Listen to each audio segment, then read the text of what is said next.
ألكسندر إسحاق نايمنيو صحافي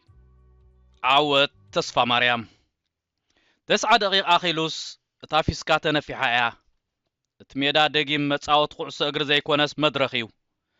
تصعب تقبارات كا أكالت صوتات راي زيكونس تمثاليت ونيو ألكسندر إسحاق أبسانتو باسبورت شودن الله أب إيدو خا صندق علامة إرترا زي كم أبراخ نايتي أب إرترا زلو مستاو نوتهادراو سلف استعلما تنكعصون خخوب كباس تعلما أقارو أوروباويانين جنبارو راحات نخنت أبتبي الرئي نسو خا بعوتو دميقو الرئي يتا أب إرترا زلوون راحات سخن جحجح بمعدو الرئي كلتا استفعلالي حبرتات نسم ألكسندر يشدرا حادة كابت بدن بزفلطو حمد أوروبا حادة دما كابتناتو خمزخونة رايز تنقرو مدري إرترا دقفتن تعذبتن هو يبلو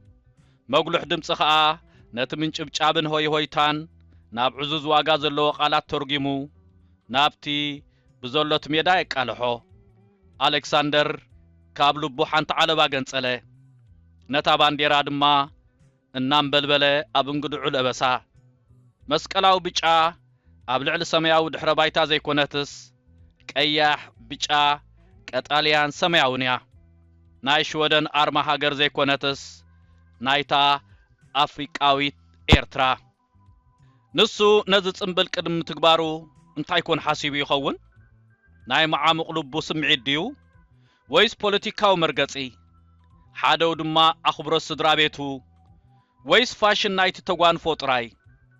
ازتات نسو بعلو زفلت اطرايو ابتاهم متتي اغنا اتملكت ناتو نايبين مخانو نقلتي اقوارت مو نحنا خا كم تعذبتي نز ملكت ترقم كنهبو نفتن اتن زنبل بلا بانديراتات چرام چرق اطراي كوينن ايفلطان بگزع حبرتاتن ابيلن صحوف مستياتن اجتان احزابين زخونا اتميدا كعسو اغري قلتو في تاور الشاي ملكت سب دياسبورا نايمنتو افلطو ابعينتو عالم يرئي منقست إرترا حقاو تقبال نتو يرئي غازيطاتات شودن بوغنن قلح لخلاخ يرئيا ألكسندر نبعلو أعينتو ولدو تراي كرئي خيل بقانقوا سدوتهم نعللو ما أدخ قربن كلو يقجلو حادو دما بتختاخ زانتاتات نايتا أقرو ساحة تراي زنبر الله هاقرون يرعايو يخون مسنايزو خلقن تعالبا أبقدم هزب مستولب لبه دحر داقيم ناي بحطو تقبار ايكونن أهزابن هاقراتن هرفانهم بتقبار زفوت املو مدرخ دا ايخون اتحطو زبلايو انتخو نقن ني إرتراويان بزلو مقزيه عزيز ربس كخون اللو هاقرات نعوتات سبات اجتاي زبلالو خونت تخكل ديو ويس لكع كم تمستيات نچورات حي بفقرناتي تبلو زماساسليو اتخام مستيات تنصبارقه زيناتا چوراتات حيا بلا حبن تقوانا صفلا نيوت ودسب اجتاي مبالغن انتاي مالتيو كلتا هاقرات اب هيوت ودسب بصيحنكه اينيتنيا ناتي كتبلو مسل زلوا بزحات طبيبان فلسفنا كاب ጥንት ጥቅምት ትሒዞም ከምቲ ምንብልባል ባንዴራ ዝኣመሰለ ምልክታት ኣጓጉል ወይ ከዓ ፎሎ ከም ዘይኮነው ኣውኪኦም ልናዮም ፕላቶ ብዛዕባቶም ብጌጋ ከም ሓቂ ዝተወስዱ ጽላሎት ብዙሕ ኢሉና እዩ ኣብ መንደቕ ትብዓት ዝወደቐ ጽላሎት ነቶም ከብቲ ትብዓት ወፂኦም ዘይፈልጡ ደቂ ትብዓቲ ዝኣምኑሉን ዝሃርፍዎን እኩብ ዛንታታቶም እዩ እታ ዘንበልበለት ባንዴራ ከዓ كمزي عينت صلالوتيا بچراتاتتي ألكسندر ناتنايو زبحالها تمتم استفترة صلالوت اتا بغزيو نسدراو ناب سدد زدارغت إرترايا نزي أباها لازي حشوخ تبل والا كوادا محبر سبا كسابزا دقيق بحق اغن ألكسندر كابي يمتسيو إيلو زحاتتن تخونه شودن وندبعلا بتها تمتم أبلا حشوخ تبلوس اللوا እዘን ክልተ ኣብ ዝኾነ ካልእ ዛዕባ መዋዳድርቲ ዘይኮነ ሃገራት እጀታ ሓንቲ ነፍሲ ንምውናን ይዋጠጣ ነፍሲ ግና ክትውነን ትኽእል ድያ ኣሪስቶትል ተዝህሉ ደቂ ሰባት ፖለቲካዊ እንስሳታት እምበር ናይ ምርኮ መውክእያ ወይ ከዓ ዋንጫ ከም ዘይኮኑ ሕሹኽ በማለት መዘኻኸረና ፖለቲካዊ ፍጡር ምዃን ማለት ግን ይብጽሓን ንምባል ጥራይ ኣይኮነን ኣብ ህይወት ሓደ ማሕበረሰብ ተኻፋሊ ምዃን ኣብ ውሽጢ ማሕበራዊ ዓንኬላት ግዴታታትን መሰላትን መሓዝ ማለት እዩ በዚ መለክዕ እዚ ኣሌክሳንደር ብዝያዳ ሙሉእ ብሙሉእ ናይ ሽወደን እዩ እታ ትምህርቲ ዘቕሰመቶ መሰልጠኒ ቦታታትን መጻውቲ ብጾትን ዝፈጠረትሉ ኣብ ልብኻ ነፊሕካ ዶባ ዘስግር ፓስፖርት ዘቕረበትሉ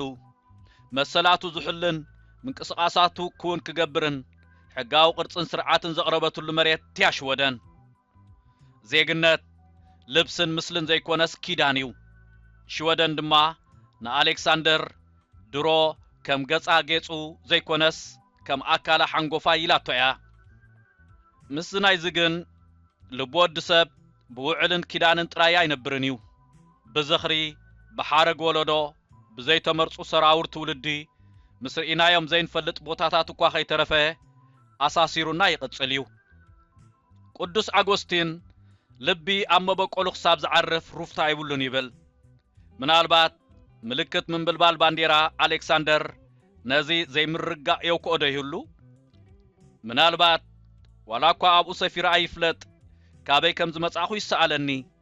ኣማን ብኣማን ኤርትራ እጀታይ እኳ ኢኺ ክብለክ እኳ ተዘይከኣልኩ ኣብ እንግድዓይ ግን ስከመክለኹ ይብል ይኸውን ከምዚ ዝኣመሰለ ዘይርጉእ ህላወ መንነት ግን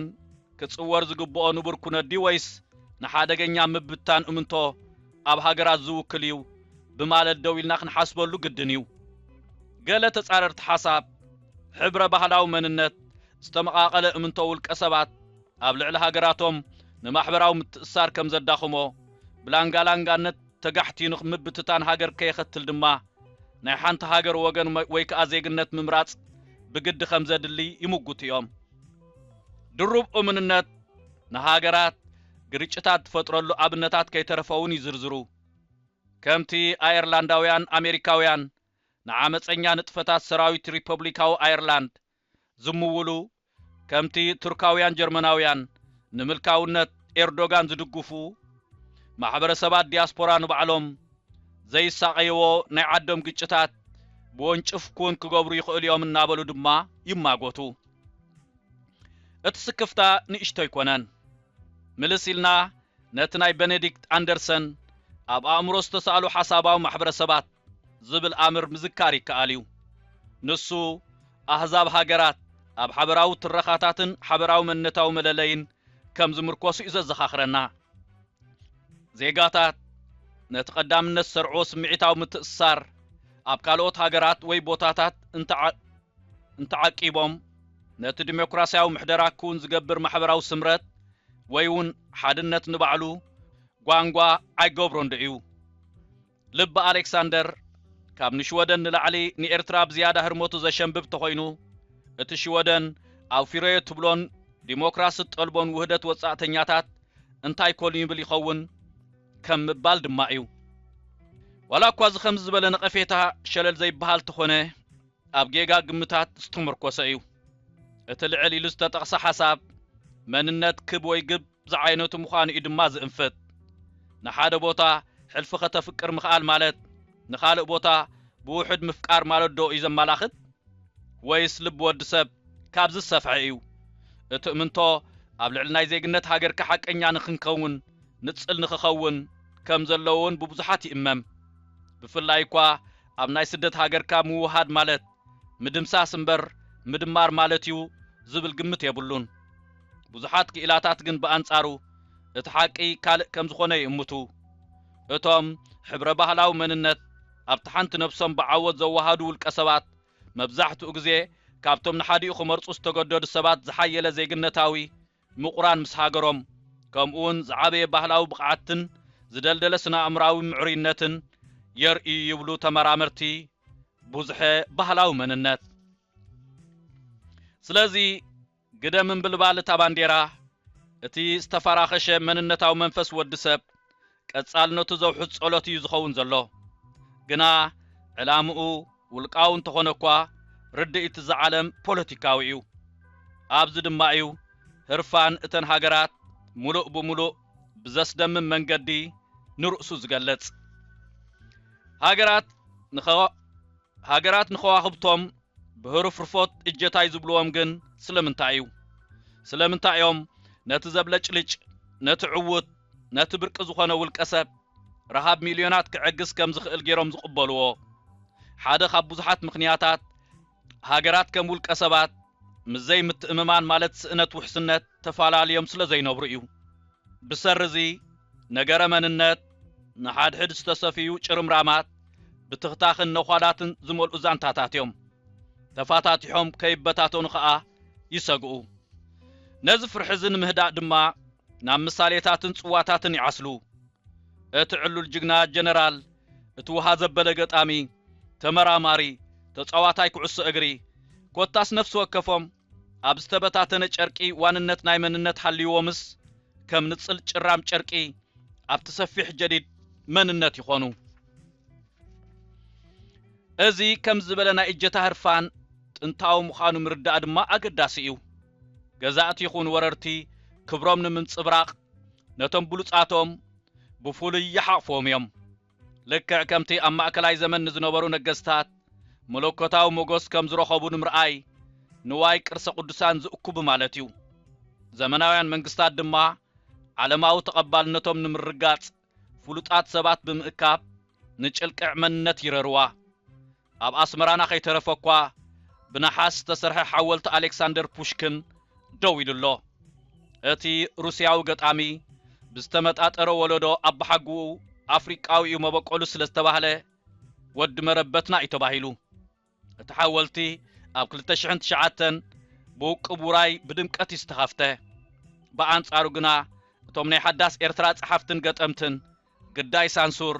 ምስዋርን ማእሰርትን ስደትን የጋጥሞም ኣሎ ኩሉ ግዜ ንህያው ካብ ምሕብሓብ ንፍሉጥ ምልቃሕ ኣዝዩ ስለ ዝቐልል ድማ ዓለም ንዘመናት ትደጋግሞላ እዚ ራስያዚ ነቲ ፒየኽ ቦኽዲዮ ሰንደቃዊ ርእሰ ማል ኢሉ ጽውዖ ሓሳብ የመላኽት እዚ ራስያ ንዝና ከም ባጤራ ክትሻየጦ ዘኽእል ምዃኑ ይገልጽ ኣብቲ ዓለማዊ ቁጠባ ናይ ሃገራዊ ዝና ዕውታት ኣባላት ዲያስፖራ ከም ክቡር ኣቕሓ ይኾኑ ዓወታቶም ንዲፕሎማስያዊ ተኣማንነት ንዕዳጋ በጻሕቲ ሃገር ከምኡውን ንውሽጣዊ ሕጋዊ ተቐባልነት ገዛእ ዜጋታቶም ክውክል ይኽእል ንኣብነት ንሕሰብ ኣሌክሳንደር ንሽወደን ክሳብ ክንደይ ኣበርክቶ ይገብር ንኤርትራኸ እቲ መልሲ ንኽልቲአን ተጠቃሚ ክገብረን ይኽእል እዩ እንተኾነ ግን ኣብ ሓደ ካብዘን ክልተ ሃገራት ጥራይ እዩ እቲ ቁጠባዊ ጠቕሚ ብዝተዋደደ ህዝባዊ መድረኽ ተበጽሓይ ዝኸውን ኤርትራ ንመንእሰያታ ዕድላት ክትፈጥር ዘይትኽእል እያ እንተኾነ ግን ንዝና ናይቶም ኣብ ካልእ ሃገራት ዝተዓወቱ ናይ ቀደም ዜጋታታ ብንፉግነት ክትውንኖ ትሓትት ዜጋታታ ኣብ ማእከላይ ባሕሪ ካብ ምጥፋእ ክትከላኸለሎም ኣይትኽእልን እያ ኣብ ካልእ ሃገራት ምስ ተማቻችኡላ ግና ንምውናን ዓወታቶም ትስለፍ እቲ ነዚ ምሳሌያዊ ቲያትሮ መሰረት ዝኾነ ቁጠባዊ ኩነት ድማ ፍጹም ቁልዕ እዩ ካብ ኤርትራውያን ዲያስፖራ ዝለኣኽ ሓወላ ብገምጋም ከባብ 30 ሚእታዊት ካብ ኣታዊታት ውሽጣዊ ፍርያት እቲ ሃገር ይሕዝ ይብሉ ክኢላታት ቁጠባ እዚ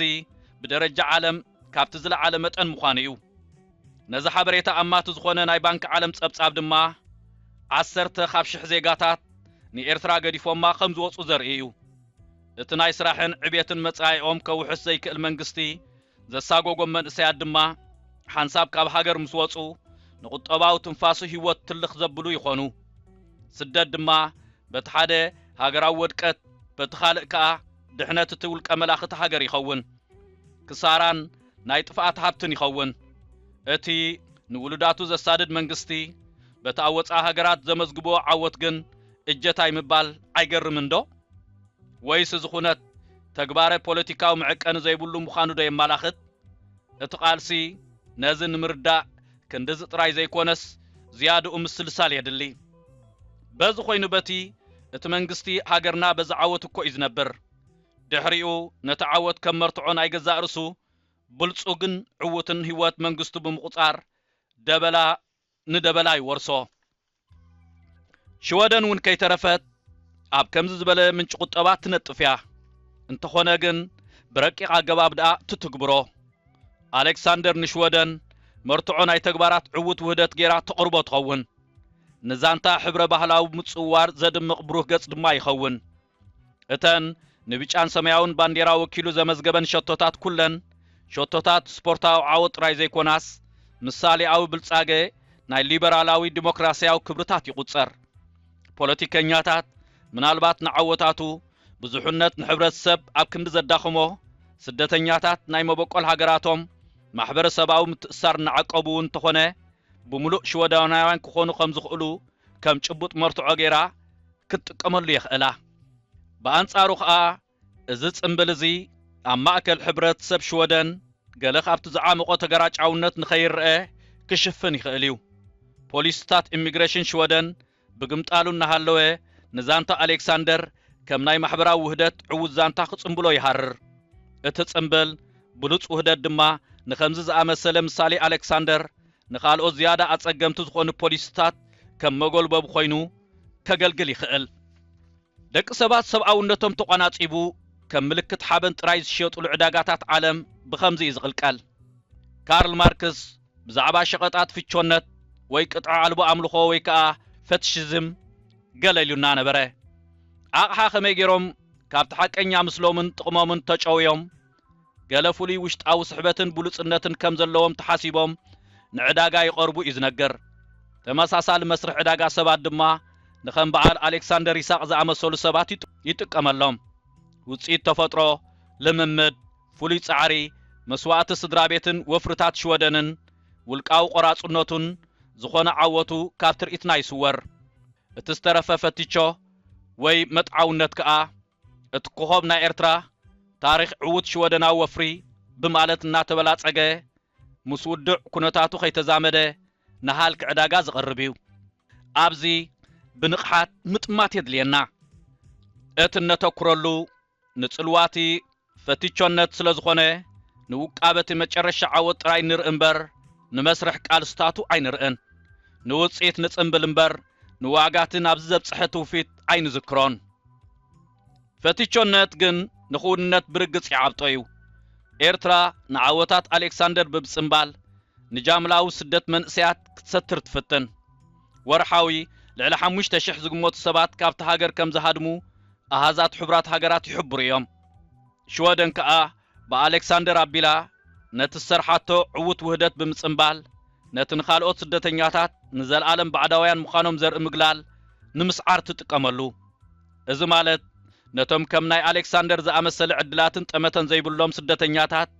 ዝጸሉ ኣድልዎ ኣብ መነባብሮ ስራሕን ማሕበራዊ ተቐባልነትን ካብ ምግጣሞም ወይ በኣንጻሩ ሓንጎፋይ ንምባሎም ከም መንደርደሪ ክትጥቀመሉ ትኽእል ከምዚ ዓይነት ኣተሓሕዛ ናይዚ ጉዳይ ዘስዕቦ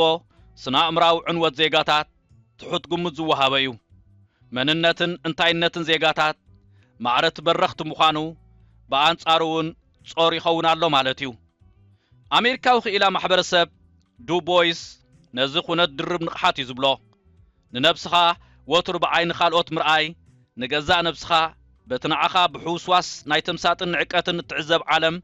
ምዕቃን ዝብል ስምዒት ምዃኑ እዩ ኣሌክሳንደር ምናልባት ነዚ ድርብ ንቕሓት ይነብሮ ይህሉ ይኸውን ንሱ ብቐሊሉ ውልቀ ባዕሉ ጥራይ ክኸውን ወይ ክመስል ኣይክእልን ይኸውን ግን ድማ ኩሉ ግዜ ነጸብራቕ ወይ መቐጸልታ ምስሊ ስድራኡን ካልእ ማሕበረሰብን ሓደው ከዓ መስትያት ናይተን ክልተ ሃገራቱ ተሰሓሓቢ ኣምር ሃገራውነት ንኽኸውን ይደፍኦ ይኸውን እቲ ምርጫታት ፖለቲካዊ ክብደት ዝሓዘለ እዩ ኣየነይቲ ባንዴራ ከተልዕል ኣየነይቲ መዝሙር ከተኽብር ኣየናይ ቋንቋ ኣብ ቅድሚ ህዝቢ ክትዛረብ ኮታስ ኩሉ ውልቃዊ መግለፂ ጥራይ ዘይኮነስ ናይ ዲፕሎማሲ ተግባራት እውን ክኸውን ይኽእል ይኸውን እቲ ናይ ብሕቲ ምልክት ምንብልባል ባንዴራኡ ድማ ህዝባዊ ቲያትሮ ይኸውን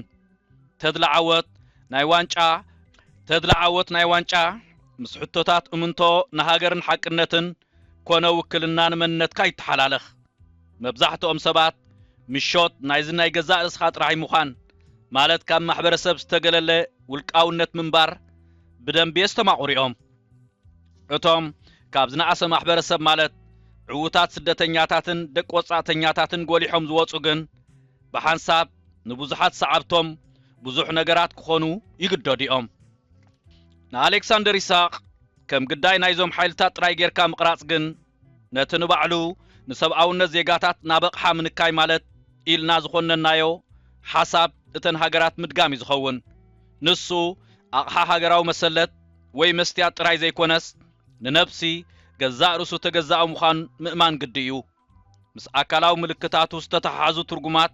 ክጓዓዝን ክቕየርን ዝኽእል ድማ እዩ ባንዴራ ምንብልባል ንእንኮ መንነታዊ ክስታት ተሓሊቕካ ተገዛእ ምዃን ዘይኮነስ ዓቢ ድርድር ናይቲ ዝተሓላለኸ መንነት ሰባት ክውክል ዝኽእል ጌርካ ምርኣይ የድሊ እዩ ካብ ሽወደንን ኤርትራን ሓዲእን መሪፁ ክነብሮ ዘይምኽኣሉን ዘይምግላጹን ጥራይ ከዓ ነቲ ኺኖ እቲ ባህላዊ ኾነ ሃገራዊ ምጉጃል ዝሰግር መልክዕ ዋንነት መንነት ከም ሞዴል ሓንጎፋ ይብሎ ከም ዘሎ ብመትከል ክንቅበሎ ኣለና እዚ ኩነት እዚ ዝሰፍሐ ህዝባዊ ህላዊ እዩ ኣብ ግምት ምስነእቱ ኸኣዩ ዝያዳ ብኣወንታ ዝበርህ ኣሌክሳንደር ይስሐቅ ኣብ ቃል መጠይቃት ብዛዕባ ድሕረ ባይትኡ ብኣስተንትኖ ተዛሪቡ እሞ ንበል ንዕድላት ሽወደንን ንኤርትራዊ ውርሽኡን ክልቲኡ ኣፍልጦ ሂቡን ንኽልቲኡ ብፍሉይ ከይጎጀለ ተዛሪቡሉ ድማ ንበል እዚ ከም ዝበለ ህላወ ሰብኣዊ መንነት ኣብ ማሕበራዊ መራኸቢታት ንሚዛን መንነታዊ ብዙሕነት ዘንጸባርቕ መስለኒ መሰልጠኒ ማእከላት ሽወደን ኮነ ብምስሊ ስድራ ቤት ኤርትራ ምኽስኳሱን ብዘይርእዩ ወጥሪ ወይ መንነታዊ ቅልውላው ብሓባር ኣብ ውሽጢ ሰፊሮም ይነብሩ ምህላው ኣብ ውሽጢ ሰፊሮም ይነብሩ ይህልው ኾኑ ብተወዳደርቲ ሃገራዊ እምንቶዚ ክልተ ሃገራት ኣብ ክንዲ ዝቐደድ ብተዛማዲ ብቐሊሉ ኣብ ብዙሕነት ንኽነብር ከዓ ብደንብ ዝኽኣለሉ መስለኒ እዚ ከም ዝበለ ስነ ኣእምራዊ ውህደትን ብርታዕን ነቲ ብዛዕባ እምንቶ ንሃገራውነትን ዋንነትን ወይ እጀታ ውልቀ ዜጋታትን ዝዋጠት ልዕሊ ሃገራዊ ግምታት ዝፈታተን ሓይሉ ምዃኑ እዩ ውልቀ ሰባት ኣዕናዊ መንነታዊ ግርጭት ዘየጋጥሞም ኣብ ብዙሕ ስፍራታት መንነቶም ነቲ ሓቀኛ ምትእሳሮም ክሕልውን ተኽኢሎም እቲ ጠለብ ምህላው ፍሉይ መለለይ መንነት ዘየድሊ ጥራይ ዘይኮነስ ዘይኣፍራይ ድማ እዩ ዝኸውን ንሃገራዊ ትረኻታት ዘገልግል የስገድድ ጥራይ ከዓ እምበር ንሰብኣዊ ምብልጻግ ዘቐድም ኣይኮነን እቲ ከም ዝበለ ቅድመ መንነት ካብ ውልቃዊ ጉዳይ ዜጋታት ኣዝዩ ሰፍሐ እዩ ኣብ መላእ ኣውሮፓ ዕውታት ስደተኛታትን ውሉዳቶምን ኣብ ካልእ ሃገራት ስድራ ቤታውን ባህላውን ምትእሳሮም ንዓቀቡ ንጽል ሃገራዊ መንነት ንኽርዕሙ ተመሳሳሊ ጸቕጢ ዘጋጥሞም መስለኒ እቲ ንኽልቲኡ ባንዴራታት ዘንበልበለ ጀርመናዊ ቱርካዊ ተጻዋታይ ኩዕሶ እግሪ እቲ ንኽልቲኡ ቋንቋታት ዝኽብር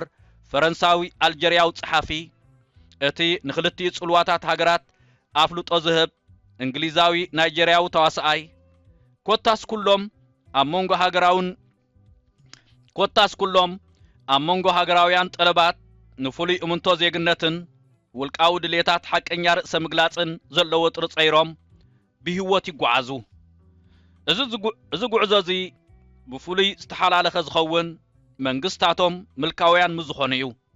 ባህላዊ መንነታዊ ውርሻታት ምድጋፍን ምጽምባልን ከም ፖለቲካዊ ደገፍ ንኽትርጎም ቀረባ እዩ ኣሌክሳንደር ዘንበልበላ ባንዴራ ኤርትራ ነቲ መብዛሕትኡ ኤርትራዊ ንኽስደድ ዝገበረ ምልካዊ ስርዓት ኣፍልጦ ከም ዝህብ ጌርካ ክንበብ ይኽእል ኣሌክሳንደር ዘንበልበላ ባንዴራ ኤርትራ ነቲ መብዛሕትኡ ኤርትራዊ ንኽስደድ ዝገበረ ምልካዊ ስርዓት ኣፍልጦ ከም ዝህብ ጌርካ ክንበብ ይኽእል እዚ ኣተረጓጉማ ዝግን ንባህላውን ፖለቲካውን መንነት ናይ ግድን ከም ሰማምዑ ገይሩ እዩ ዘቐምጦም ንመበቆል ትውልዲ ምኽባር ማለት ንመንግስቲ ምድጋፍ ማለት እዩ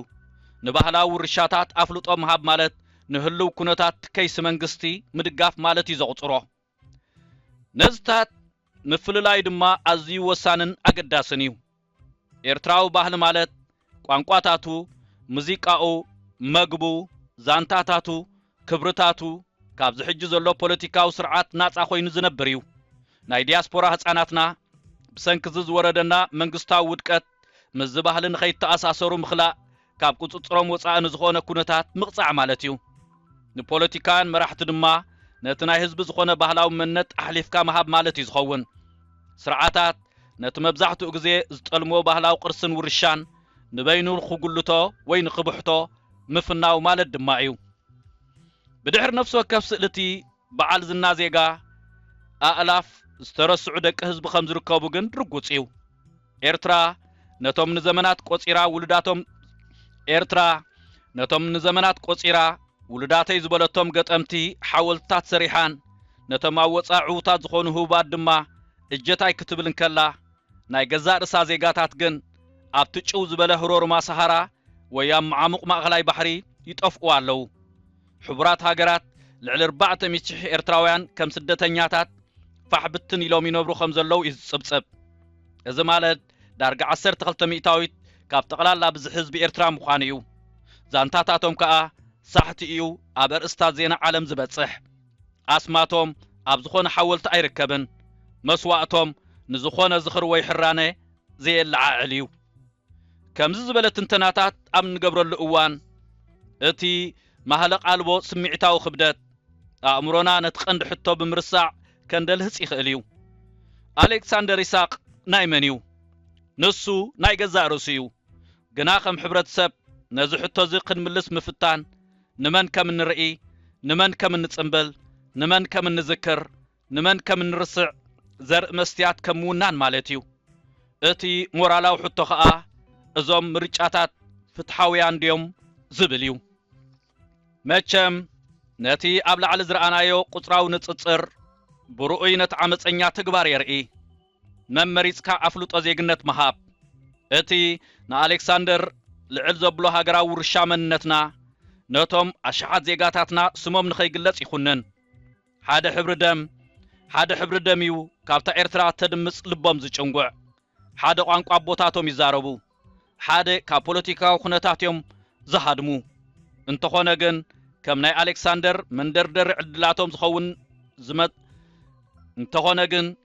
ናይ ኣሌክሳንደር መንደርደር ዕድላቶም ዝኸውን መድረኽ ኮነ እንክብካበን ሓለዋን ናይ ዜግነቶም ማሕበራዊ መንነቶም ብሩእ ይጎድሎም ናይ ህይወት ሕልፈቶም ድማ ስታስቲካዊ ቁጽርታት ጥራይ እዩ ነፍሲ ወከፍ ሸቶ ኣሌክሳንደር ግን ናይ ሰንደቕ ዕላማና ሓበን እዩ መከራቶም ኣዕላፋት ናይ ብሕቶም ጥራይ ኮይኑ ይቕጽል ዓወት ኣሌክሳንደር ግና ዋንነት እጀታ ህዝቢ እዩ ማሕበራዊ መንነትካን ዜግነትካን ንድሕነትካ ዘይጠቅም እንተኾይኑ ግና እንታይ ይኾነካ እዚ ንዜጋታት መሪጽካ ምውናን ኪኖ ኤርትራውን ናብ ኣውሮፓዊ ኣመላኽታ ከይተረፈ ይዝርጋሕ እዩ ሽወደን ንኣሌክሳንደር ከም ምጽላቕ ውህደት ሕብረ ባህላዊ ምትእሳር ትጽምብሎ ብኣንጻሩ ድማ ንፖሊስታት ዕቑባ ትድርት ምስጓግ ስደተኛታት ተዛይድ ከምኡውን ኣብ ልዕሊ ብዙሓት ካልኦት ስደተኛታት ዝግበር ኣድልዎ ትሰትር ዓባይ ብሪጣንያ እሞ ፋራህ ከም እጀታኣ ብኣኽብሮት ትጽምብሎ ንኻልኦት ሶማልያውያን ስደተኛታት ግን ተጻባኣ ሃውሁ እናፈጠረትያ ዓወት እንግሊዝ ትጭርሕ ፈረንሳ ንሰፊሕ ማሕበረሰብ እስልምና እናግለለት ንኾኾባት ኩዕሶ እግሪ ግና ተሓቁፍ እዚ ቅዲ ማለት ኣብ ልዕሊ ውልቀ ሰባት ዝግበር ሃገራዊ እጀታ ወይ መሪጽካ ምውናን ብስነ ምግባር ዘይኮነስ ብረቂዕ መላታት ከም ዝሰርሕ የመላኽት ብዘይ ሕንከት ድማ ዓወት ብማለት የጠምቕዎ ነቲ ቡድሆታት ዜጋታት ድማ ይኽሕድዎ ዓወቶም ሕርያን ይኽበርን ይጽምበልን ስቃይቶም ብዙሓን ከዓ ዕሽሽ ይበሃል እቶም ዝረኣዩ ኣዝዮም ውሑዳት ንጥዕና ናይቲ መንግስታዊ ፖሊሲ ከም መመሳኸር ክኾኑ ከለዉ እቶም ዘይረኣዩ ብዙሓት ድማ ንስርዓታዊ ውድቀት ብሽፋን ይገልጹ እዚ ከምዚ ኢሉ እንከሎ ግና ኣብ ምስሊነት መንግስታት ጥራይ ምትኳር ነቲ ካልእ ዝዓመቐ ኩነት ይጥምዝዞ እዩ ማሕበረሰባት ዲያስፖራ ንባዕሎም ኣብ ዙርያ መንነትን ውክልናን ብዝተሓላለኸ ጨረታ ይሳተፉ ምዃኖም እዩ ኤርትራውያን ሽወደናውያን ነቲ ናይ ገዛእ ርእሶም ዝተሓላለኸ ዋንነት ወይ እጀታ ዜጋታት ከም ምርጋጽ ወይ ኣወንታውነት ናይቲ መንነታዊ ውርሻታቶም ገይሮም ብምርኣይ ንኣሌክሳንደር ይስሐቅ ናይ ሓበን ኣፍልጦ ይህቡ ብርግጽ ድማ ሓቀኛ ሓበን ክስምዖም ይኽእል እዩ እቲ ናይ ባንዴራ ምንብልባል ነቲ ኣብ ዓዲ ስደቶም ሓድሽ ህይወት እናሃነጹ ናይ መበቆሎም ባህላዊ ምትእሳር ናይ ምዕቃብ ተመክሮኦም ብዓወት ዝዛረብ እዩ ንናይ ሽወደን ወሓጢ ምትሕንፋጽ ናይ ባህልን መንነትን ጸቕጥታት ንናይ ኤርትራዊ መንግስታዊ ብዙሓት ጠለባቱ እጀታታት ሰግር ህያው ኩንነት ድማ እዩ ንዓታቶም እዚ ማሕበረሰባዊ ሸነኽ ናይ ዝጉዳይ እዩ ከዓ ንናኣሽቱ ነቐፌታታት ምግባት መንነታት ዝያዳ ዝተሓላለኸ ዝገብሮ ሰብ ዲያስፖራ ነቲ ናይ ኣሌክሳንደር ምንብልባል ክጽምብሉን ከለው ናይ ግድን ነቲ መንግስታዊ ፕሮፓጋንዳ ዝድግፉ ዘይኮኑስ ናይ ገዛእ ርእሶም መንነታዊ ህላዌ ናይ ገዛእ ርእሶም ዘይምውሓጥ ኣብ ባህሊ ሽወደን ወይ ምጥፋእ ካብ መበቆሎም ዘይምስፋሎም ዘረጋግጹሉ ኩነት እዩ እታ ባንዴራ ከዓ ምልክት ናይ ተጨቋን መንግስቲ ጥራይ ዘይኮነትስ ናይ ሙሉእ ማሕበረሰቦም ሰንደቕ ዓላማ ኤርትራዊ መንነቶም ትኸውን ብሽወደን ተወኒኖም ንዘይምውሓጦምን ንዘይምጥፋእ ኤርትራዊ መበቆሎምን ትሕብር በዚ ድማ ካብ ሽወደን ትውሕጦም ስርዓት ህግደፍ እናመዝመዘ ንኽውሕጦም ብፍታዎም ልቦምን እንታይነቶምን ብሙሉእ ኣሕሊፎም ይህቡ ብዛዕባ ምውሓጥ መበቆላዊ መንነት ዝምልከት ዝተጻሕፉ ምርምራት ከምዚኦም ዝኣመሰሉ ምልክታት ዜጋታት ስለምንታይ ኣገደስቲ ምዃኖም ይገልጽዮም ጆን ቤሪ ኣብ ምርዓም ስደተኛታት ናብ ባህሊ ዓዲ ስደቶም ኣብ ዝገበሮ መጽናዕቲ ከም ዘመልክቶ ምስ ተቐንዲ ሕመረት ሕብረተሰብ እናተኣሳሰሩ ምስ ባህሊ መበቆሎም ዘለዎም ርክብ ዝሕሉ ውልቀ ሰባት ካብቶም ክልቲኡ ንኽመርጹ ዝተስገደዱ ዝሓሸ ውፅኢት ጥዕና ኣእምሮ ከም ዘርእዩ ይሕብር ውህደት ድማ ካብ ባህላዊ ምድምሳስ ንላዕሊ ብሓቂ ካብ ምዕቃብ መበቆላዊ ባህሊ ክጥቀም ይኽእል እዩ ይብል ንሱ እዚ ርኽበት እዚ ነቲ ክሳብ ሕጂ ንፖሊስታት ውህደት ኣውሮፓ ጸልዎ ምውሓጥ መበቆላዊ መንነት ትፈታተን እዩ ስደተኛታት ንሓደሽቲ ሃገራቶም ፍሉይ ተኣማንነት ከርእዩ ዝብል ጠለብ ብሓቂ ዕውት ውህደት ኣብ ክንዲ ዘተባብዕ ክዕንቅፍ ይኽእል እዩ ይብል ሕብረተሰባት ኣብ መንጎ ውርሻ መበቆሎምን ሓድሽ ዜግነቶምን ናይ ሓሶት ምርጫታት ብምስግዳድ ነቲ ንከላኸሎ ኣለና ዝብልዎ ማሕበራዊ ግርጭታት ደኣ እዮም ዝፈጥሩ ዘለዉ እዚ ከምዚ ስነ ኣእምራዊ ረብሓታት ምዕቃብ ባህልታት ግን ምስ ፖለቲካዊ ኩንነት ሚዛናዊ ክኸውን ኣለዎ እቲ መንነታዊ ውርሻታት ብመንግስታት ብብልሓት ክዝወር እንከሎ ከምቲ ቱርክ ምስ ማሕበረሰባት ቱርካውያን ኣውሮፓውያን ዝገበረቶ ወይ ከምቲ ቻይና ምስ ወፃኢ ሃገራት ዝርከቡ ህዝቢ ቻይና እትገብሮ ናይ ምትእሳር ፈተነ ከምቲ ህግደፍ ኣብ ዲያስፖራ ዝገብሮ ወራር ኣብ ልዕሊ ዜጋታቱ ብሓቂ ዓሚቕ ፖለቲካዊ ጸገም ዝወልድ እቲ ብድሆ ኣብ መንጎ ሓቀኛ ባህላዊ መግለጽን ፖለቲካዊ ምትላልን ምፍላይ እዩ ኣብዚ ጉዳይ ነቲ ትርኢት ኣስፊሕካ ንምግንዛብ ምፍታን ወሳኒ ባእታ ይኸውን ምልካውነት መንግስቲ ኤርትራ ነቲ ምንብልባል ባንዴራ ከም ደጋፊ ተሓሲቡ ንኽውሰድ ዘኽእሎ ዕዮ ብደንብ ምፍጻሙ ዝኾነ ከምኡ ዝበለ ጽምብል ሃገራዊ ምልክታት ሕጋዊ ስክፍታታት ናይ ምድጋፍ ትኸይስ መሪሕነት ኤርትራ ይዝፈጥር ስርዓት ህግደፍ ንዘይተወሰነ ጉዱድ ወተሃደራዊ ዕስክርና ገይሩ ንሃገሩ ተቋጻጺሩሎ ከቢድ ገደብ ናይ ምንቅስቓስ ናጽነት ዜጋታት ይትግብር ከምኡውን ንዝኾነ ይኹን ተቃውሞ ብጭካነ ብምዕፋን መንግስታዊ ቁጽጽር የዛይድ እዚ ኩነታት እዚ ነቲ ብዓንተብኡ ንማሕበረሰብ ዲያስፖራ ዝፈጠረ ጃምላዊ ስደት ዝደረኾ እዩ ነቲ ህዝቢ ዲያስፖራ ከዓ በቲ ናይ ኣሌክሳንደር ምንብልባል ባንዴራ ይቆጻጸሮ ብሰሪ ከም ዝበለ ፖለቲካዊ ምትእትታው ወይ ምምዝማዝ ንኣተሓሕዛ መንነት ዜጋታት መሊሱ ዝተሓላለኸ ይገብሮ ዘይ ከም ናይ ካልኦት ብዙሓት ሃገራት ዘይንጹርን ግናይን ዝገብሮ ከዓ ህላዌ ናይ ተጨቋን ስርዓት ኤርትራ እዩ ስድራ ኣሌክሳንደር ነቲ ኤርትራ ዝነፈገቶም ዕድላትን ናጽነትን ኣብ ሽወደን ንምድላዮም ካብቲ ዘሰቅቕ ህላዌ ኤርትራ ሃዲሞም ዓወት ውልዶም ከዓ ንዓወት መንግስቲ ኤርትራ ዘይኮነስ ንውድቀት እቲ ስርዓት ዝውክል ይኸውን ዘለዎ ዜጋታት ትኽክለኛን ሓቀኛን ዕድል ምዝወሃቦም ህዝቢ እንታይ ክዓምም ከም ዝኽእል ዘርኢ መርትዖ ክኸውን ዘለዎ በዚ ብርሃን እዚ እንተተመልኪትና ናይ ኣሌክሳንደር ምንብልባል ባንዴራ ከም ምድጋፍ ናይቲ መንግስቲ ዘይኮነስ ከም ጻውዒት ንተሃድሶ ክንበብ ይኽእል እዩ ብኸምዚ ንኽንጨውየ ከዓ ናትና ዕማም ይኸውን ነቲ ፖለቲካዊ ህልውናቲ ዲክታቶር ዝተመንዝዐን ዝተመዝመዘን መንነታዊ ውርሻ ናብ ንቡር ህልውናኡ ምምላስ كم زخل غير كام صمبال دما زبصح مقد كخون يخእል እዩ እቲ ካልእ ሕቶ ግን ካብዚ ዝዛየደ ክኸውን ይኽእል እዩ ኣብ መንጎ ባህልን ፖለቲካን ኣብ መንጎ መንነታዊ ውርሻን መንግስትን ኣብ መንጎ ፍቅሪ መሬትን ኣቦታትካን እምንቶን ወረስቲ ስልጣን መንግስትን ዘሎ ዝምድና ዝምልከት ሕቶታት ወትሩ ዝዓመቑ እዮም እቲ ካብ መጨረሻ 18 ክሳብ መፈለምቲ 19 ዘመን ህቡብ ዝነበረ ሮማንስያዊ ትውፊት ካብ ጉስነት ጀሚርካ ክሳብ ቀዳማይ ርእየት ሓሳብ ሃገራውነት ነተቀዲሙ ዝተጠቕሰ መንነታዊ ምትእሳራት ባህርያውን ኣድላይን ኢሉ ብማለት ይቕበል ዘመናዊ ተመክሮ ፍልስፍና ግን በአንጻሩ ዘጽድፉን ክኸውን ከም ዝኽእል ይገልጽ ሓደ ሰብ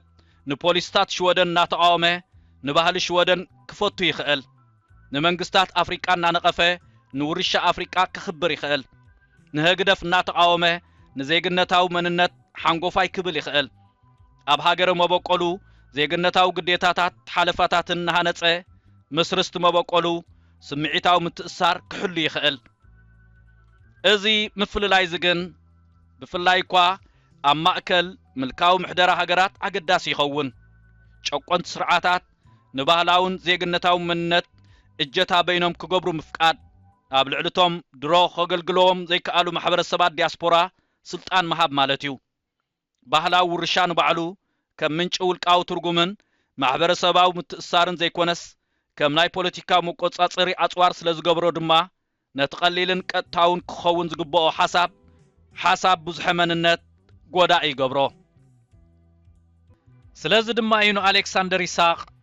ከም ልኡም ዋኒን ወይ ኣቕሓ ናይተን ሃገራት ሓሲብና ኣብ ክንዲ ንርእዮ ከም ንጡፍ ተጓዓዚ ናይ ዝክሩባት ኾርባ ጌርና ከነለልዮ ክንክእል ዘለና ነዚ ስርዓት ኤርትራ ክንዕዘቦን ኮለና ግን ነቲ ብግዚኡ ዝሃበበ ናይ ኦቶማን ስርዓት ሚለት ማለት ኦቶማን ሚለት ሲስተም እኳ ዘይመስሎ ዝወደቐ እዩ እቲ ስርዓት ግዛኣት ኦቶማን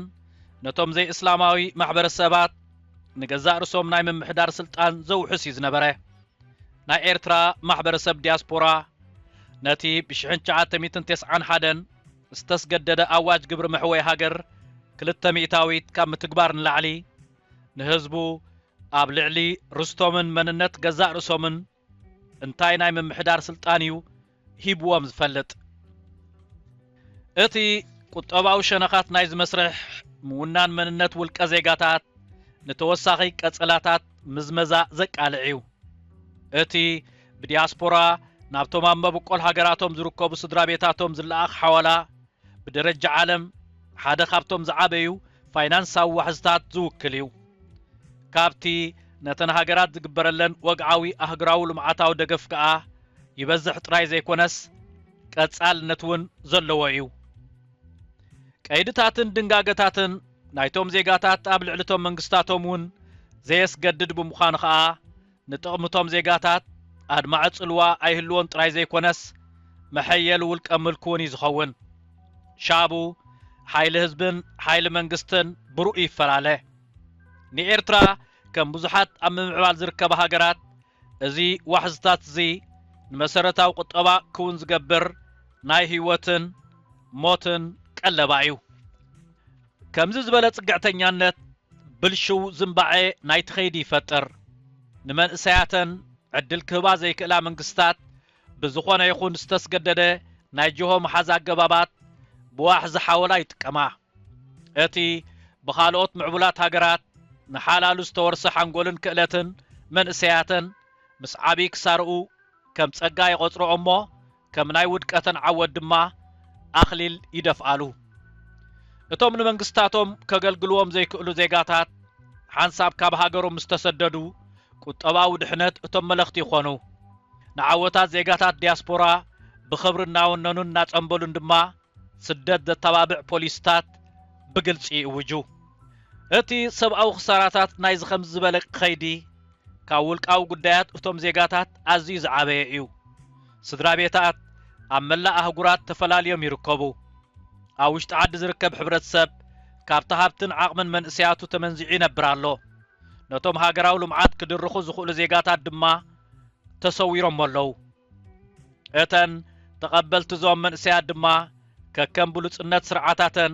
ካብቲ ኣብ ምዕባሉ ዘየዋፈራሉ ርእሰማል ዓቕሚ ሰብ ይጥቀማ ሽወደን ኣብ ምዕባለ ኣሌክሳንደር ይስሐቅ ብዝተፈላለየ መደባት ምሕብሓብ መንእሰያት ኣሰልጠንቲ ቆልዑን መንእሰያትን ከምኡውን ትሕተ ቅርፂ ስፖርት ካብ ትቅድም ኢሉ ዝተጠቕሰ ቅዲ ከፊላዊ ፍልይነት ክህልዋ ይኽእል ይኸውን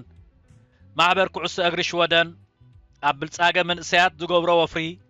ንማሕበረሰብ ስደተኛታት ኣብ ባህሊ ስፖርት ምውሃዱ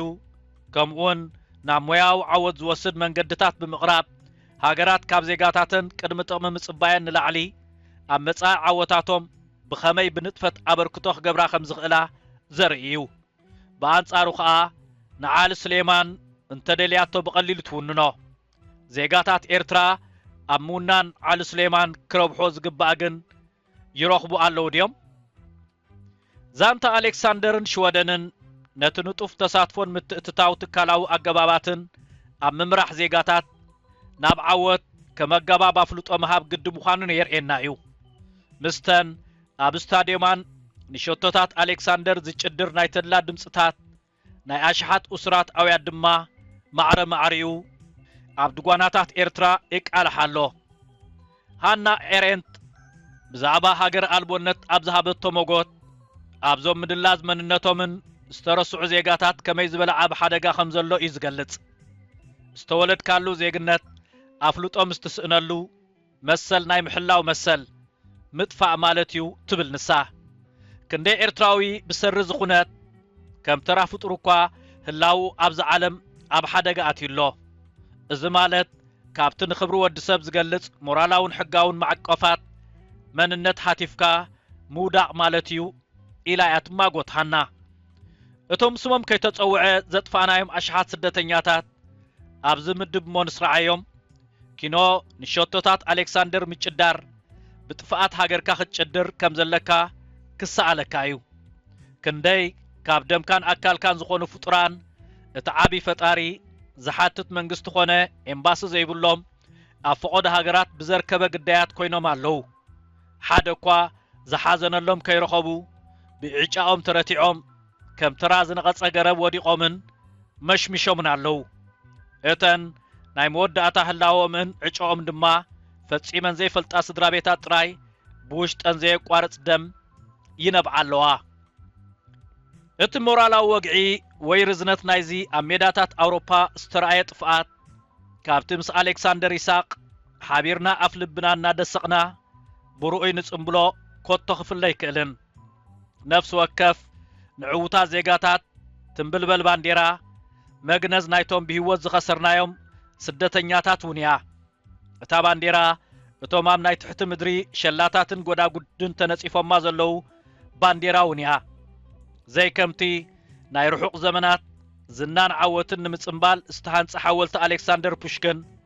ምልክት ዘይብሎም ናይ ሰሃራ ሓወልቲ መቓብራት ድማ ናትና እዮም ነቲ መሪር መስዋዕቶም ድማ ባንዴራና ኣልቢስና ኣብ ርስቲ ዓዶም ከነንብሮም ተዘይክኢልና ሙስልያት ናይ ምውናን መንነታትን ዜግነታትን ምዃንና እዩ እዚ ከም ዝበለ ሙስሊዕ ዓመፅ ድማ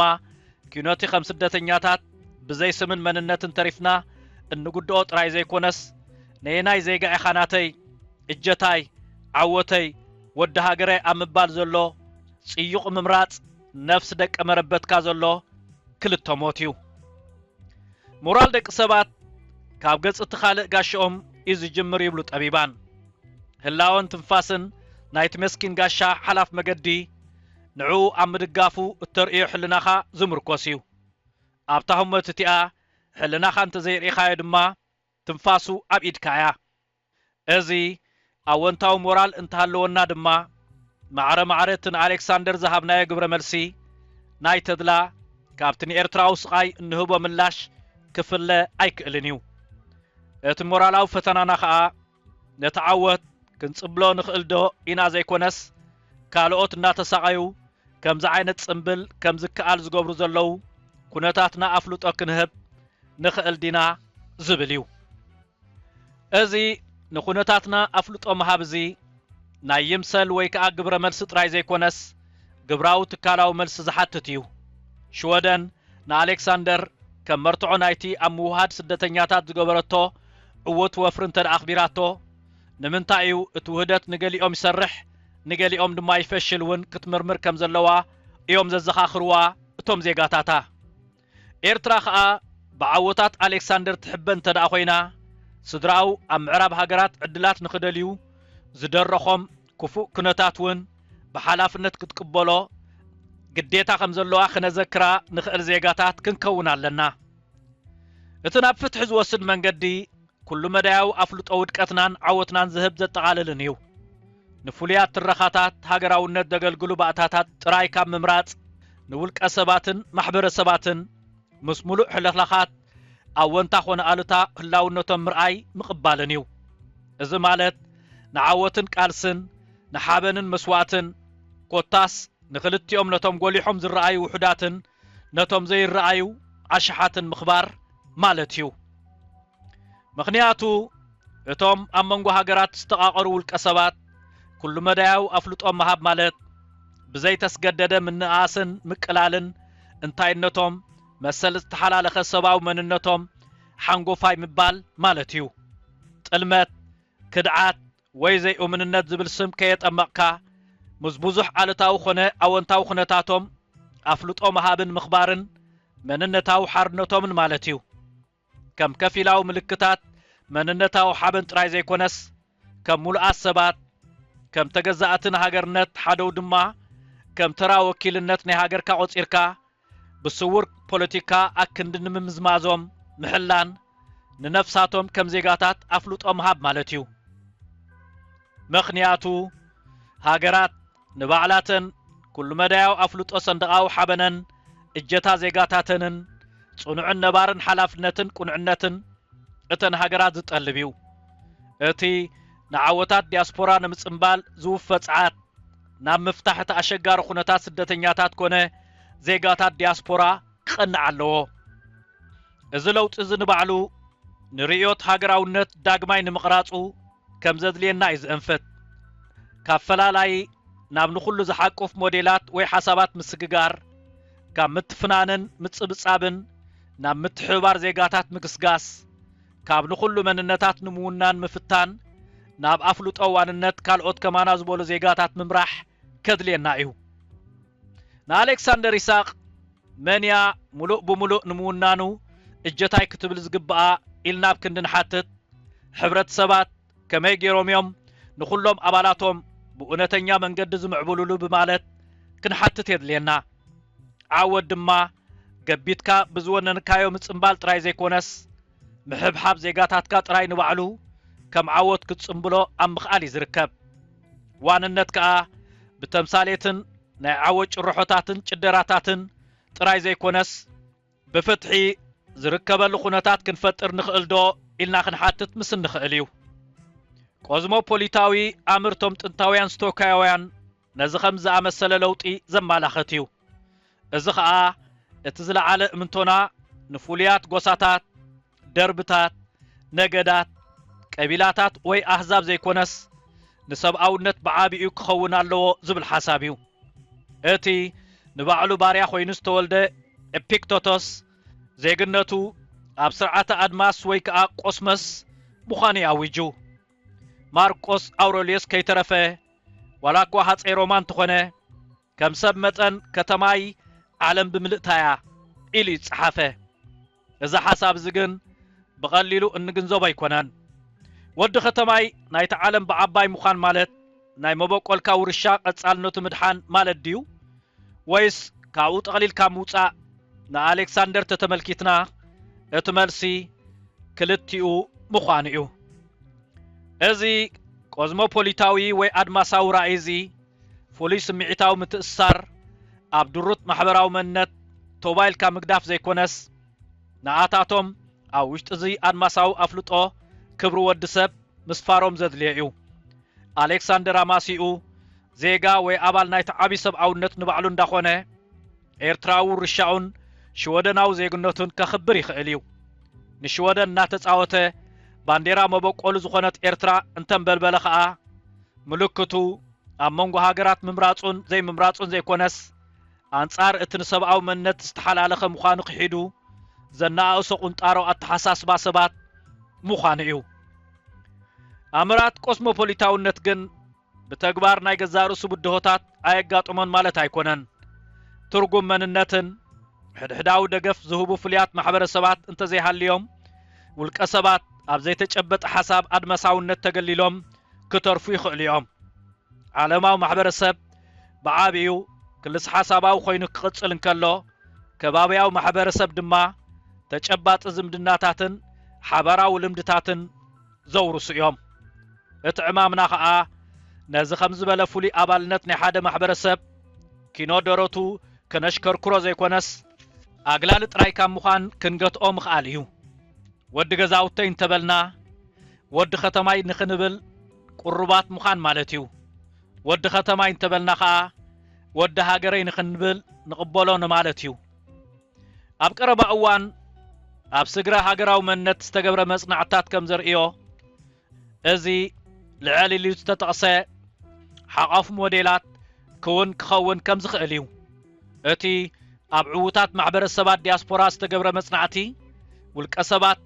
دولدول زيغنتاو توفاينتنا معبلو كما يجيروم دولدول بحلاو متأثر مسمبا قولم كحلفو خمز خولي زرئي اتوم كندرق واحيتات ناي تعود دما تكالاو دقف نمتبع بحلاو تكبارات وينتفتات دحربايتو ام بزي قدس نبقعات زيغاتات شلم قطباو عدلات نبزحنت كم سقات زي كونس كم حيل زهب محبراو هاوه مقبال كم اون بفولي نعاخا نخمسلو طلاب مخان طراي زي كونس بوزح تأماننا زيغاتات دتاناقد بوليتيكاو يخون محبراو سرعات مختاليو ازو خونتات زي كبتصاحي خيليو انتخونا جن كابتوم كندن زي كندن زبهالو كم زلو خل زيغا زرعامون تخوينو أبالات محبر السب كتسالتو فاين نزحاتتيو نمواقراو أدلوون مسعر زملكات بوليستات وفري أبتقابابرا مخصقاس مبقلاو الرشا كمون نبهلاو مكيارات نابزيادة حقاف ترقمات هاقراو منت جيركا داق ماي مقراط يتقلبو بعابي دما كينون أيمسل بوليتيكا نابتجبات لوطي مسققار يتقلبو بزخان ألكسندر إساق إجتا يوناي مبال حتو أبتي نحاد حدو بعولماو النت استأساسر عالمنا بزعبا من النتن إجتان فتحن زملكت زعابي حتوتات يخفت سدت دك سبات النازايده من النت تلاوات انزيرقو اناخونا مسكدن اتوم زبالو يفلالي تحسابات هاقراو من النت زي اخلاتن زي بقعاتن تراي زي كونس بانصارو زي افريتيوم زخونو ابتي زي يدل من قراقرو حبرسب كيترفه قريچتات يفطرو اعم دك سبات اب كند زهبتمو زقنسو محبراون بوليتيكاون مريچاتات يسقددو ناتي نديمقراسياو ባህል ሕብረተሰብ ክሐየል ዝኽእል ብዙሕነት ድማ የባኽኑ ምናልባት እቲ ዝዓመቆ ተሰውጦ መንነት ደቂ ሰባት በሃገራት ኮነ ፖለቲካ ክውነን ከም ዘይክእልዩ ክትነብሮ ጥራይ ድማ ይዝከኣል ምንብልባል ባንዴራ በአሌክሳንደር ይስሐቅ አዋጅና እጀታን ዜግነታው አባልነትን ዘይኮነስ መግለጺ ዝተሓላለኸ ባህሪ መንነት ወድ ሰብዩ ደቂ ሰባት ካብቲ በዓላትና ንፈጥሮ ምድባትን ጉጅለታትን ከም ዝበልጹ ዜግነታው አባልነትን እጀታን ድማ ካብ መምምቕቃል ምብዛሕ ከም ዝኽእል ኮታስ መመሪጽካ ዜግነታው አፍሉጠኻ መሃብ ብርትዒ ሓንጎፋይ ባህሊ ክኸውን ከም ዘለዎ የዘኻኽረና ሃገራት ክሳብ ዝሃለዋን ደቂ ሰባት ካብ ናብ ስደት ክሳብ ዘይቋረጹን እዚ ዕላል መንነታት ደቂ ሰባት ክቕጽል እዩ እቲ ዕላልና ሞራላው ዝኸውን ግን ንውልቀ ሰባት ከም ዋንጫታት ዘይኮነስ ከም ክኽበሩ ዘለዎም ነፍሳት ክንሪኦም ምስ ንመሃር ጥራይ እዩ ካብ ንምውናኖምን እጀታይ ምባሎምን ንላዕሊ ንብዙሕነቶም ዝበቕዑ ሕብረተሰባት ክንሃንጽ እንከለና እምበኣር ፖለቲካዊ ጎደሎታትና ብሸፈጥ ንመመላእታ ክንጥቀመሎም ጥራይ ንሰብኣዊ ዕዙነቶም ምንኣኣስ ከይስነት እዩ እቲ ሓቀኛ መዕቀኒ አባልነት ወይ መንነት ከዓ ኣብ ድምቀት ምልክታትናን ጭርሖታትናን ዘይኮነስ ኣብ ስፍሓት ተቐባልነትና ንብዙሕ መንነታት እዩ ዘሎ ንመን ኢና ናትና ይኽንብል ንኽእል ኣብ ምባል ዘይኮነስ ንመን ክንርኢ ከም እንመርጽ ኣብ ዘሎ ርትዒ እዩ እቲ ሓቀኛ እጀታ ዜጋታት ዝርከብ برخان سهران مأكلاي بحرن كاب زخونة زنبلبل بانديران لعلي ناي جزاء رسوم حقتات حشوخ يبلو اللويهم نايتوم ناب عد ألكساندرن نسوز رخوبو عدلاتن أمد لايك اللو ستوحت ورئيساتات صعيرو زلو بحري دقاقيمو يأوي زلو اتي ألكساندر زرخوبو أفلوت أخاب هاقرو عدل كونا بيتي زبلوا قراريت دكان كوان خرخبو خبلو أمن قد تريفهم يم نفسه كفت انبل ألكساندر دما كابت معليا زيبولو هيوز وسده ناي سدت كالستات استلق حمخانو يزخاخرنا ايو زي كمتناي ألكساندر بانديرا زي تلعللو بمعليا زيبولو سقطاتات استحالفن أبصور ملكتات لبتاتنا بمعبلاتات مأكلاي بحر خيهاسو كنقبرو ايو من النتو هيبونا نزح شخطاتات كنسمع كساب زي نقلنا نفس وكب زنبلبل بانديرا كاب تعوتاتو قدعاتاتو كخبديو نفس وكف نعوتاتو اجتا محتات دما كاب هياب نلعلي نسرقي مننتنا كمال اختيو أبالنت أوشت محبر السب ويواننت مننت يخون زيقنت كاب كالوت بوليتيكاو أكالات كنت ألوان نخل زي كونس بحابار كنفوتروز قبعانا ناقر مننت كخونا اللو نبزحنتنا زبقعو محبر السباو مننت كونا زيقنت مهنات نبزحنتنا زخبرو حبر السبات مفتار كمون كابتي نفولينت راي نزت انبل مسلينت نلعلي ززرقحن نتعقداس خبر نفس وكب سبعوي هيوت نمحقاف زخئل محبراو سننبونا مخسكواسن يدلي اتان ألكساندر وانشا كارابو اوز حقفت تحالفت فيسكا لو معامتون داقي ماخت نفاحيا أبزانا كتكالح دمايا اتتصوتا كجمريو نتس عادقيقون كقتصليو حجقن انتاي نرق خمزلنا فلتنا عينا كعسا قرط رايزي كونس اتي انتاو دراما اجتان بتصحيتن من الندق سبات اب سعرن اب لبن اب ستاديماتن اب سحارا بحرن يتصوت الله سبات اب زساددلو خونه اب ገለ ስፍራ ዓሪፎም اب ዝራኸቡሉን መን ምዃኖምን ነየናይ ስፍራ ቤተይ ክብሉ ከም ዝኽእሉን ትርጉም ክህበሎም ድማ ገና ይፍትኑ ድሕሪ ዝኹሉ ግን ኣሌክሳንደር ይስሐቅ ናይ መን እዩ ንዕኡ ከም መስትያት ኮነ ምልክት ተጠቒመሉ ኣለኹ ድምፁ ኣይሰማዕኩን ዛንትኡ ብዝርዝር ኣይፈልጥን ኣብ ክንዲ ከም ሓደ ሰብ ውልቀ ሰብ ዝርድኦ ከም ምስሊ ወሲደ ኣለኹ እዚ ድማ برقص نايز تنتنا صعبيناتيو اتحقنيا ألكساندر كاب زخلو تنتناتاتنا نلعل السفحة استحالالخه زعاموقه ناي غزا رسو من نتسب مخانو سلازرسعكو يكونكن غنا نتزيادا زعابي حتو نخحتتني سمو مساي انتاينتو مسئي ترف عود تسفى مريم حمشت مسكرم كلتا شحن اسران حمشتن بسرات نفكرت نباب مصحفتي إيرتراويان أوت هاجر أبي كنركب نخليلكم تشجروا السبات وحدات سايكونكمن نزف التحن من داي بزتخالمت أن أوشت هاجرنا وتأن زحتم مصحفتي ناب أنببتن مقراب نزحال فشم وانتعمتات كي تحللوا كابز سرحة كالات بقدام نتسرع سميات محتمن مكفال مصحفتي إيرتراويان يوم أمربب حبريتا سمايات.com ناب أمريكا كندا هاجرات إيروبان زلاخو لعلي 450 عينت مصحفتي بأشحات قدحات يركبهم سمايات مشطا مصحفتي مبوقلاوያን مصحفتي بناي ترجم مصحفت توحيطم كيترفو زي تأدن تعريه كايد مرأيا ناي زخا تاريخ هيوت حربኛ بونا ولد أب ولد مريم تكو يحدغو كيدانه كفلو عبد القادر كبيره شيخ إبراهيم سلطان دكتور فتصوم قبر سلاسي طبقات ጸጋይ ኢያሱ አዝማች በርሀ ገብረ ኺዳን ብላታ ካሕሳይ ማሉ ጀነራል አማን ዓንዶም ብርሃን ኣብ ጸልማት ወዘተ ዝኣመሰሉ ልዕሊ 35 መበቆላውያን መጽሐፍ ተሕቲሙ ኣብ ምክፍፋል ይርከባሎም سمايات مشطا مصحفتي زرغحه مصحفتن مدنفع نقحات إيرتراويان كبن مبالن نإيرتراويان صحفتن درستن متبعن عمل العالم مزركبو عمشاتن مكفالن مصحفتي إيرتراويان زنتفو والكسباتن تكالاتن ترداديو الناصرحه نعبيت سنة صحف هاجرنا مريح ترام مصوات يركب ናይ ቅድምን ሓድሽ መጽሓፍትን ምርካብ ምርጫኹም ኣብ ሕቡራት መንግስታት ኣሜሪካ ንዝመደበሩ ሰማያት መሸጣ መጽሓፍቲ ይኹን ምርጫኹም ዘዳለኹም መበቆላው ጽሑፋት ብመልክዕ መጽሓፍ ናብ ኣንበብቲ ንምቕራብ ሰማያት ምሕታምን መክፋልን መጽሓፍትኹም ብዝደለኹም ዓይነት ወረቐትን ገበርን ብርትዓዋ ጋሕቲሙ ከረክበኩም ይኽእል መኣስ ዝጥራሕ ጽሑፍኩም ክኢላ ቋንቋ ክሓልፎ ሓገዝ ኣርትዖትን ንድፊ ገበርን ዝሰርሑልኩም ክኢላታት ኣብ ምርኻቡን ሓገዝ ክንገብር ንኽእል ብጽሑና ብስራሕና ክትዓግቡ ኢኹም